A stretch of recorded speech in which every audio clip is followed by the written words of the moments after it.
안녕하세요. MTN 한겨사단의 신은경입니다. 자, 오늘 시장 대응하기 참 만만치 않았었죠. 자, 그럼에도 불구하고 좀 강한 흐름들이 나타나는 업종이 있었습니다. 바로 제약업종인데요. 사실 얼마 전에 한번 제약업종에 대해서 다뤄본 적이 있었죠. 이 꼽히는 제약주 추가적인 상승이 가능할까 그 이야기 속으로 오늘 함께 들어가 보도록 하겠습니다. 자, 최근에 제약주들 흐름들이 상당히 좋았어요. 이 제약업종의 이 월봉 차트입니다.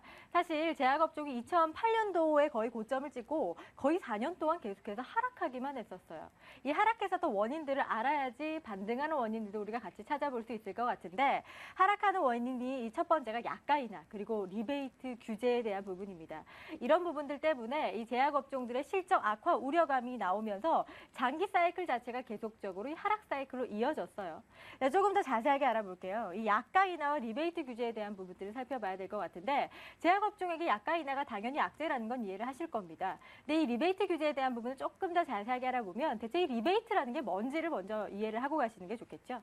자, 제약사가요, 병원이나 약국 같은 판매자들에게 약을 판매를 하게 됩니다. 예를 들어서 1,000만 원만큼의 약을 팔았다면 그걸 돈을 받는 거, 여기에서 끝나는 게 정상이에요. 그런데 우리 약을 팔아주셔서 감사합니다 라는 의미에서 여기서 일정 부분을 다시 더 주는 게, 이게 우리가 흔히 뒤에서 이야기하는 말로는 뭐 뒷돈 이런 얘기들도 많이 하게 되는데요. 이걸 바로 리베이트라고 해요. 자, 1,000만 원짜리 약을 400만 원 할인해서 주는 것과 좀 다른 개념입니다. 자, 그러다 보니까 정부 차원에서 이 리베이트에 대한 규제를 강화하기 시작을 했어요. 근데 참 이 제약사들 사이에 이게 관행처럼 되어 있었던 부분인지라 이게 어느 정도 정부의 이 제약이 들어오게 되니까 실적에도 악영향이 나타날 수밖에 없는 거죠. 자, 그러면서 장기적인 사이클 자체가 4년 정도 하락하는 흐름들이 나타났었어요.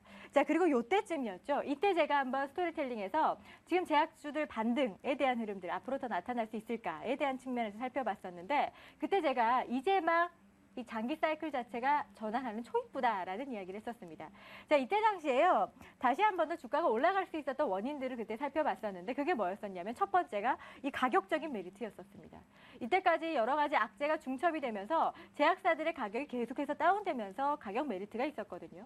자, 뿐만 아니라 지금 2분기 실적 저점 통과라든지 턴어라운드에 대한 기대감도 어느 정도 있었죠. 상황이 이렇다 보니까 기관들의 위주로 수급이 들어오기 시작을 했었고, 여기에 더불어 또 하나의 호재가 더 있었습니다. 이게 제일 중요한데요. 바로 정부의 정책 자체가 과거에 제약사들을 규제하는 쪽이었다면 이제는 지원하는 정책으로 선회를 하고 있다는 측면이에요. 정부가 지원을 하느냐 규제를 하느냐에 따라서 앞으로 실적 흐름들도 굉장히 많이 달라지게 되거든요. 특히나 이때까지 의약품, 약품 세트 흐름들을 보면 계속해서 하락했었던 부분들, 첫 번째가 리베이트 약가 인하 연동제였습니다. 즉 리베이트 규제 에 대해서 좀 걸리게 되면 약가 인하를 같이 시키게 되는 리베이트 약가 인하 연동제라든지, 혹은 저가 구매를 했을 때 인센티브를 준다라든지, 약가의 일괄 인하 등 제약사들한테 좋을 이슈가 단 하나도 없었습니다.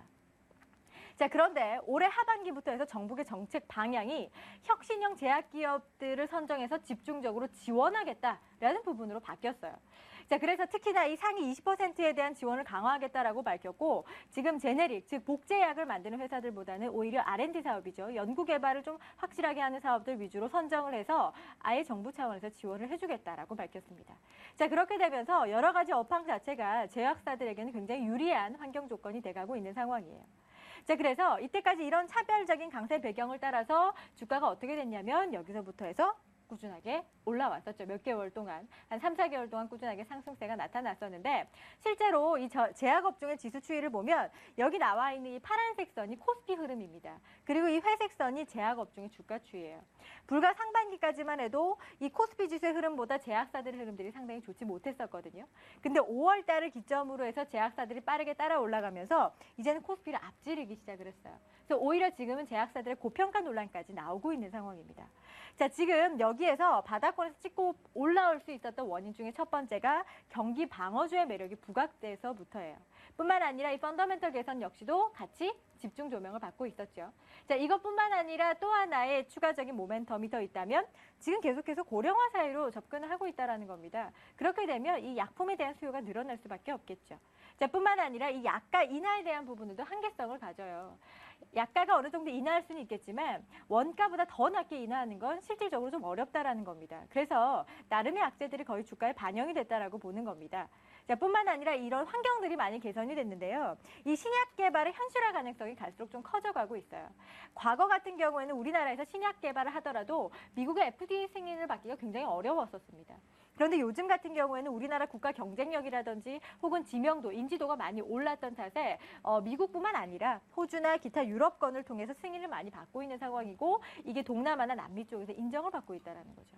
자, 그래서 우리나라 제약사들이 클 수 있는 여러 가지 환경이 잘 마련이 되어 있다는 측면에서 우리가 제약주를 좀 지켜봐야 될 것 같은데요. 자, 다시 의약품 차트를 좀 볼게요. 지금 이때까지 2008년부터 2012년 지금까지의 흐름들을 봤을 때 의약 업종의 장기적인 사이클의 하락이었다면 이제는 상승 사이클로 전환하는 시점입니다. 그래서 제가 이때 당시에 5월, 6월 달에 올랐을 때도 스토리텔링에서 무슨 이야기를 했었냐면 단기적으로 많이 오른 것 같지만 장기 사이클로 봤을 때는 더 올라갈 수 있는 상승의 초입부다라고 말씀을 드렸습니다. 자, 그런데 여기서 여러분들이 한 가지 집중하셔야 되는 건 뭐냐면 여기서 사이클 자체가 올라갈 때는 전반적인 제약주들이 다 올라갈 수 있어요. 자, 그런데 지금 제약업종이 예전만큼 가격적인 메리트가 있지는 않거든요. 그 사이에 많이 올라왔기 때문에. 즉 종목별 차별화가 앞으로는 더욱더 뚜렷해질 수 있다는 겁니다. 지금부터 여러분들이 제약업종을 접근하시는 건 아주 좋은 방향성이라고 봐도 좋을 것 같은데요. 대신에 이 안에서 좀 차별화 전략을 구사를 하시는 게 조금 더 좋은 전략이 아닐까 하는 생각이 듭니다. 그래서 요즘에 우리 시장이 내수주 위주로 좀 강한 탄력이 나타나고 있는 시장이에요. 제약주들의 단기적인 대응은 상당히 좋겠지만 이 안에서도 여러분들이 업종별로 조금 선별적인 흐름들이 좀 나타났으면 가장 좋겠죠.